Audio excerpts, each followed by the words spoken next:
Austin, welcome to Dublin. Have you enjoyed your Thank time you. so far? Yeah, we are. Yeah, we got to go check out the city a little bit and all that. And we're gonna stick around for like a week after and like really take everything in. You want to explore Ireland or stick around Dublin? I think we're gonna explore a little bit. I think we're gonna take a train to like Galway and go check some of that out too. And we've got all of our family coming out and stuff, so we're gonna make a trip out of it. Great stuff. And how much are you looking forward to Friday night across the road? I am. Yeah, that's what I'm most looking forward to for the whole trip. So looking forward to Friday night and going on putting on a show. It's an arena that's got a big reputation. Have you watched many of the previous events here, or have you seen much of the crowd?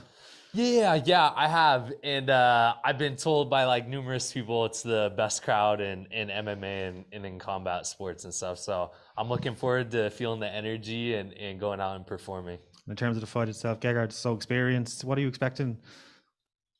I mean, I expect him to beat Gegard, and not much will change from all of his previous fights and stuff. I'm just a different animal and a different opponent that he's going to be facing up against. So I feel good. I'm confident. I'm excited for Friday night. What would it mean to get that belt? That'll mean everything, man. I was holding it for photos the other day, and I just can't picture myself leaving Ireland without it.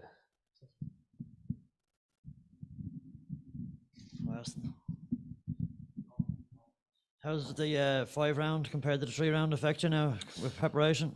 I mean, just as far as like workload, it's not as much. It's just each session is just a little bit longer as far as sparring and whatnot. But even at American Top Team, we pretty much spar 5 rounds all the time anyway. So or previously earlier on in my career, I fought a 5-round fight and I went all 5 rounds and all that. So I'm not too concerned on that. And I think we got a good game plan going into Friday night.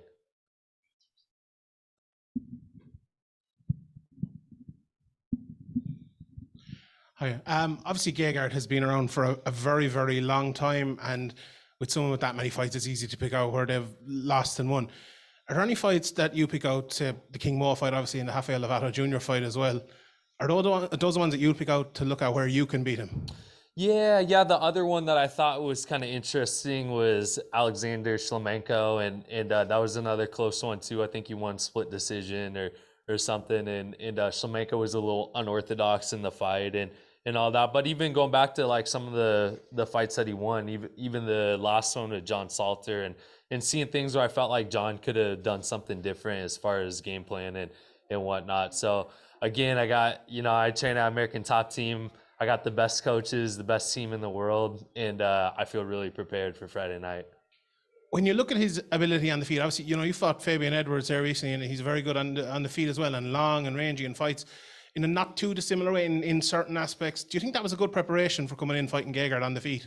Yeah, definitely. I mean, Fabian's got a lot of power. He's a big middleweight as well, so he's a very strong guy too. It was like, when I take him down and like hold him down, it's like, damn, this guy's strong. He's a big guy. So I think it was a good preparation for this fight. And obviously the skill sets are a little different and whatnot, but it definitely was a good taste for what's coming up for Friday. Gegard, a lot of people maybe see him as a striker, but he has lots of submissions on his record, a lot of arm bars earlier in his career as well. As someone, obviously, I'm sure you're not going to hide your game plan. You're going to go in and try to take him down. Is that something you're going to be looking at? Or, his ground game and something you need to nullify as well, another danger with the striking? I think, even just going into the fight, I knew he's as well-rounded as they come for, any opponent. And he doesn't necessarily have like weak spots. There's just spots where I feel like I'm better at and that I can capitalize and all that. So that's been the biggest focus for the fight is, of course, there's things that you watch for anyone to be careful against and all that, but I feel really strong about my grappling ability and in my jiu-jitsu ability specifically. Last one for me, I appreciate it. Gegard obviously is very good offensive wrestling as well. You're someone who has very good offensive wrestling and you're used to being the one on the offense. Do you think he will try to come in and take you down, or he will try to kind of give back as good as he gets in his fight at times? I welcome it if he does. Austin, earlier on in your career, you've done well at welterweight, and just wondering, after this fight, if you win the belt, is there a possibility of you dropping down in weight, trying to get a second belt? No chance. No, I would go up before I'd go down. So, and I'm not a big middleweight either, but I just believe in feeling good for the fight, and having a smile on my face the day before weigh-ins right now and feeling good, and I just feel like I perform better at a heavier weight, and I'm not afraid to fight bigger guys.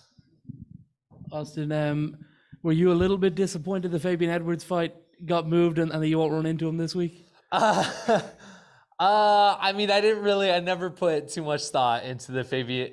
In fact, I didn't even realize he was on the card until someone had like told me. So I'm pretty narrow-minded as far as what my task at hand right now, and he's an afterthought. So I know what I gotta go out and do on Friday night, and Gegard's the only guy on my sight. Thank you very much. Zoom here. Cool. Jim, go ahead. Hi, Austin. Jim Barcelona with Miami Herald. Just curious, with American Top Team, you mentioned them earlier, who got you ready for this fight, and who did you bring with you for this fight?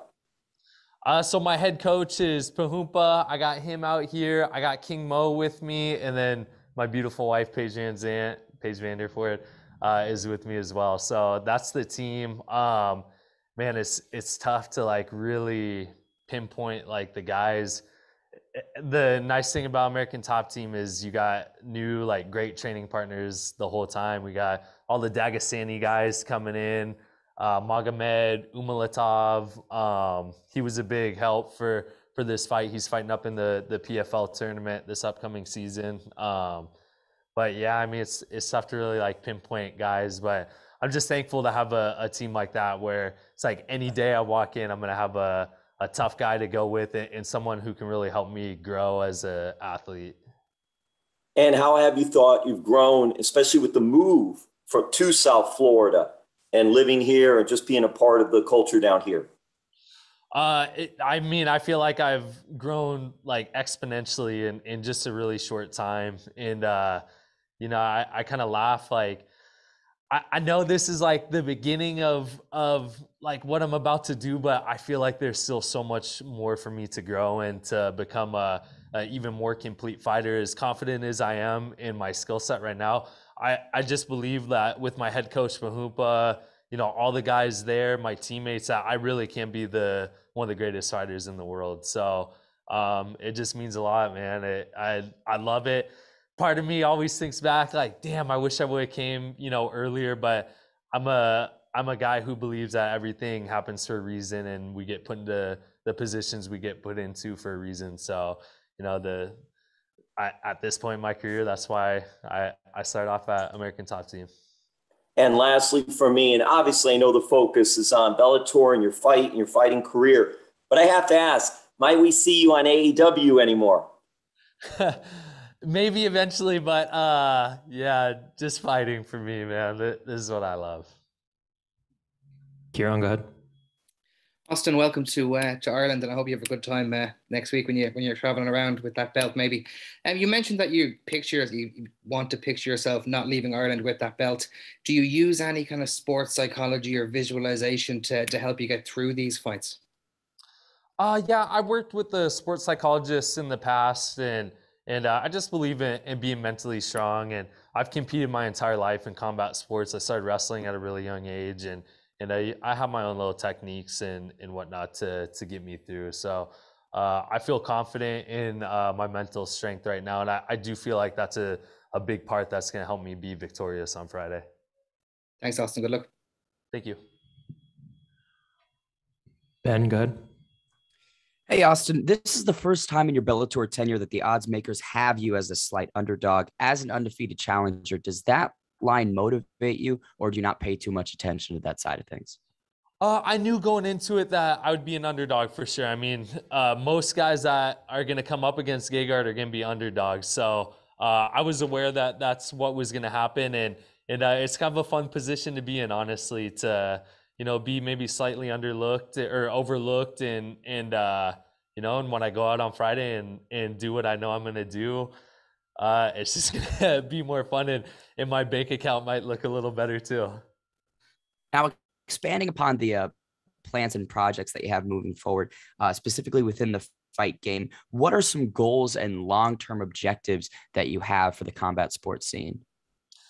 I mean, this is it right here. Like, compete against the best in the world, travel the world, get to see things in places that otherwise, you know, I might not really get into. I never really traveled before, and now I fought in Israel. I'm about to fight in Ireland, and this is just the goal, man. Make memories and try to be one of the greatest of all time.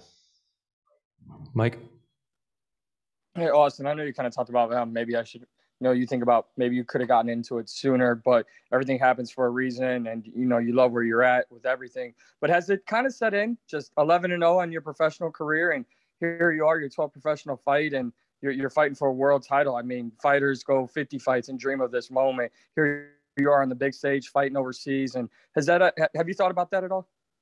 Yeah, definitely. I mean, I man, it's like most fighters, you know, it's a tough road, and you know, there's a lot of luck that goes involved, but there's a lot of skill and hard work as well. And I feel like I sacrificed like my whole life to be in a position like this. And as I said before, you know, competing and wrestling my whole life, and just sacrifices that I've made to be where I'm at right now, I feel like it's right. All right, last one here, Dylan. Hey, Austin, thanks for joining us. Do you have any preference when it comes to the method in which you finish an opponent, like knockout, submission, decision, or do you just look to secure the win any way you can? No preference. I think each one like holds a little something special. Like, it's pretty cool to be able to like hold somebody down and dominate them and make them tap out in a submission. Same thing. I mean, a lot of my fights are pretty bloody, so I love that as well, whether it's myself bleeding or the opponent. All that, but you know, just going out and dominating and getting the win. And in wrestling, they always said, you know, go out to wrestle for the win, not the pin, and all that. But I'm trying to get finishes here, so whether I submit him or knock him out or TKO him, I'll be pretty happy. Thanks, Austin. Good luck. Thank you. Awesome. Yep.